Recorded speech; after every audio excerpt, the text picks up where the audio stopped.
This is freshman Angelina Dominguez, and welcome to Youth Matters. In the first episode of this podcast, I bring attention to mental health issues in school.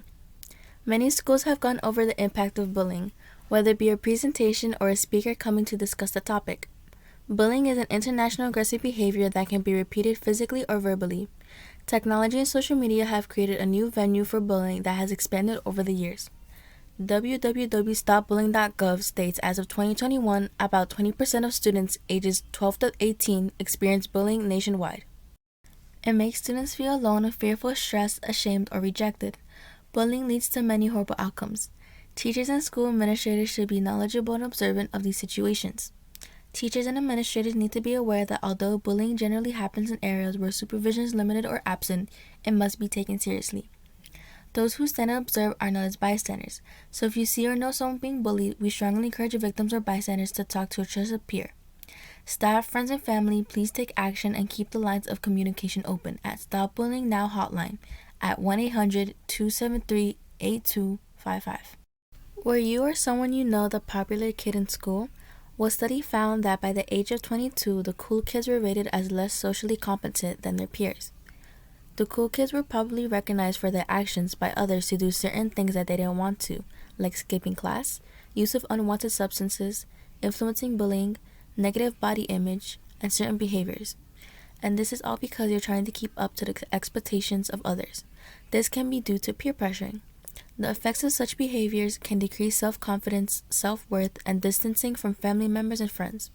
As of 2021, 85% of high school students have felt peer pressure in some form or fashion. But just know that there is no need to want to fit in, be greatly admired, or to do what others are doing.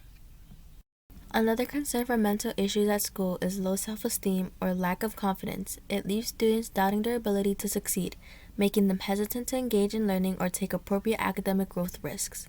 Students may feel disparaging comments such as, "I'm stupid, I can't do this, I always do everything wrong, no one likes me," and etc. Students may do very well for a period of time but then suddenly underperform. Students may be afraid their successes was a fluke or be worried that expectations from others are suddenly too high.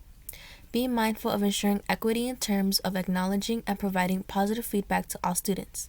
Don't continually affirm certain / the same students or compare achievements between students. Point out concrete signs of progress even if they are small.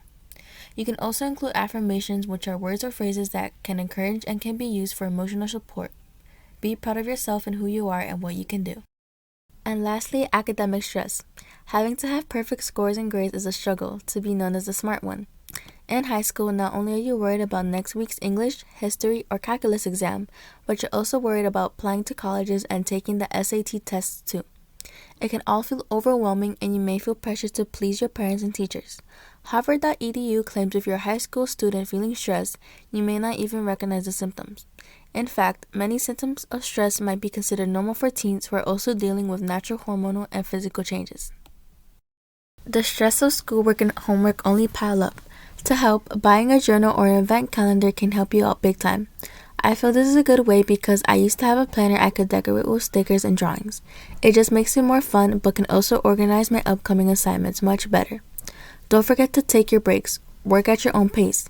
Keep a cup of water by your side for a refreshing sip and a small snack when studying. Having perfect grades / scores is a struggle, so ask for help from teachers or peers and know that you're doing just fine.